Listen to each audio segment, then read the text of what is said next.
एक बार ये कंस जब राक्षसों पे विजय प्राप्ति करने के लिए निकला तो समस्त राक्षसों के साथ इसकी एक ही शर्त होती है, यदि तुमने मुझे मल्ल युद्ध में हरा दिया तो मैं तुम्हारी दास्ता स्वीकार कर लूंगा, और यदि मैंने तुम्हें मल्ल युद्ध में हरा दिया तो तुम्हें मेरी दास्ता स्वीकार करनी पड़ेगी।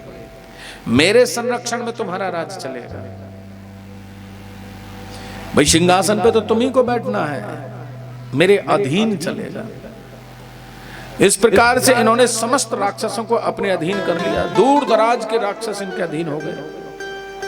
अघासुर और बकासुर के पास जब ये जाता है तो अघासुर और बकासुर से इसने मल्ल युद्ध किया। अघासुर और बकासुर को इसने परास्त किया। उसी समय इनकी बहन पूतना कंस के सामने आकर के खड़ी हो गई। बोली अपने आप को बड़ा बलवान समझता है, मेरे भाइयों को परास्त करने के बाद ये मत समझना कि तो बहुत बड़ा धुरंधर है, बहुत बड़ा बलवान है। अरे जरा आ मेरे से मल्ल युद्ध कर, मैं भी तो देखूं कि तेरा कितना बल है। कंस कहने लगा कि वीर को शोभा नहीं देता बहन कि वो अबला से युद्ध करे। जैसी तुम अघासुर और बकासुर की बहन हो वैसी मेरी भी बहन हो। आज से मैं तुम्हें धर्म की बहन स्वीकार करता हूं। पूतना कहने लगी भाई जब तूने मुझे धर्म की बहन बना ही लिया है तो जा, आज से तू मेरा धर्म का भाई है। जब तुझे इस बहन की जरूरत पड़े तो याद कर लेना, प्राणों की आहुति लगा करके अपने भाई के प्राणों की रक्षा करूंगे। अरे आज के मानव से तो वो दानव भी अच्छे थे।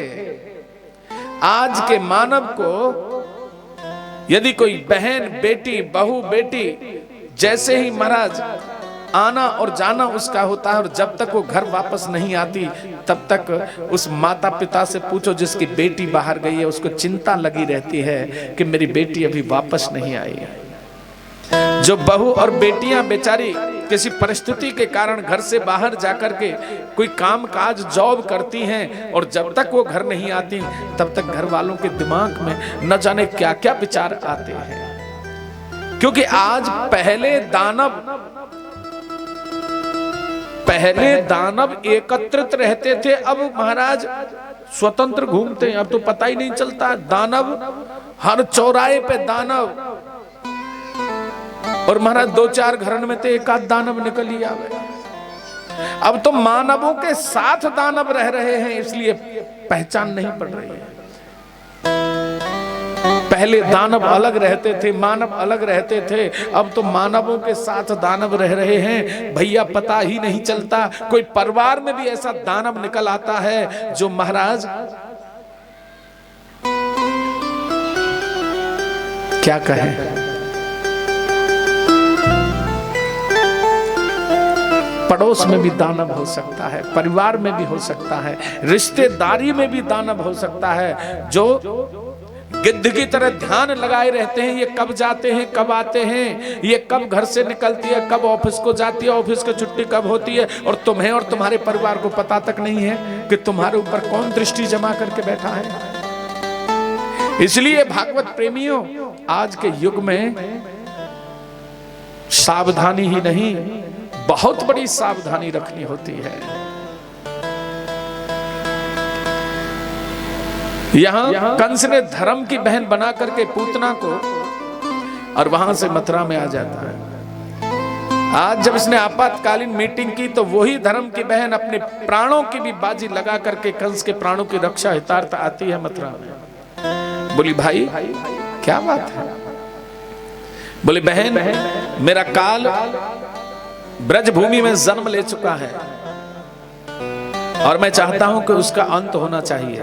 बोले इस छोटे से काम के लिए बड़े बड़े राक्षसों को काहे को लगाते हो, तुम्हारी बहन है, जितनी कुशलता से मैं उसका अंत करूंगी और कौन करेगा। इस काम को मुझे सौंप दो। कंस ने कहा ठीक है, दे दिया। पूतना ने क्या किया, सबसे प्रिय जो रूप होता है भगवान को, वो कौन सा रूप है, बोले गोपी का। गोपी भगवान को सबसे प्रिय है, इसलिए पूतना ने गोपी का रूप बनाया। अब यहां समझने का है महाराज, जब राक्षसी भी जानती है कि भगवान को रिझाने के लिए वही रूप चाहिए जो भगवान को प्रिय है, तो पूजा अर्चना वंदना करने में वही रूप होना चाहिए ना जो भगवान को प्रिय है। ये समझने का है महाराज, हर कथा हर पॉइंट तुम्हारे जीवन को संभालता है। अब कोई कहने लगे जी महाराज हम तो पूजा करेंगे और जीन्स का पैंट, काली टी शर्ट, काला हैट, काला चश्मा, अब ये तो महाराज पूजा का स्वरूप तो नहीं है। अब नहीं मानते हो तो भैया जैसे तुम्हें दिखे वैसे करो, पूजा का स्वरूप तो अलग ही होता है।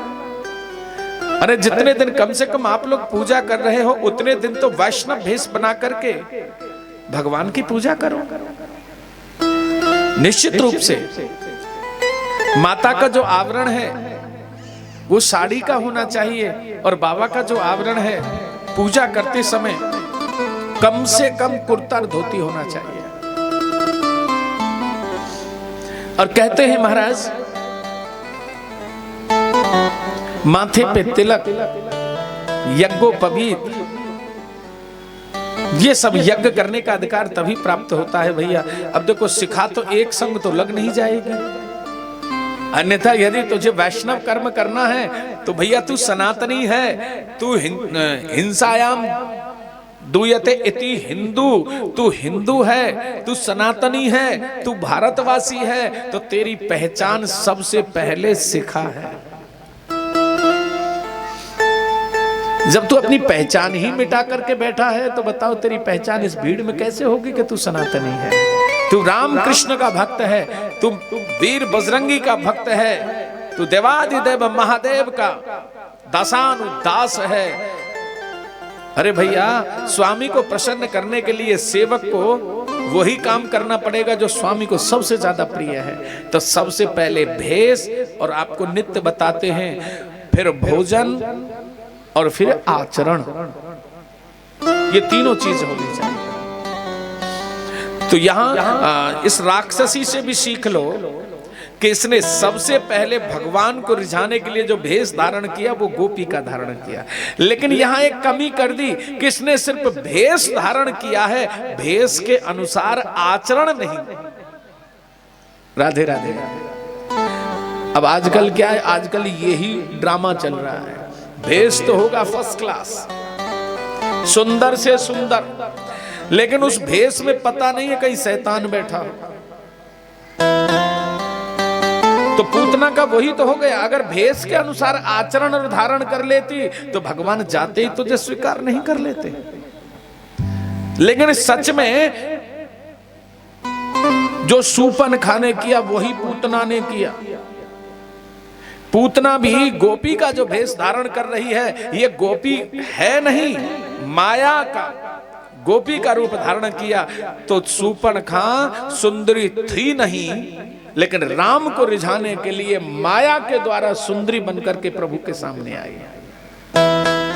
वहां राम जी भी मुस्कुरा रहे थे, और यहां जब ये जाएगी श्री कृष्ण के पास तो भगवान भी मुस्कुराते हैं इसे देख करके कि देखो तो सही, जिसके कारण, जिस माया के स्वरूप को तू धारण करके आई है वो माया मेरे चरणों की दासी है, चेरी है।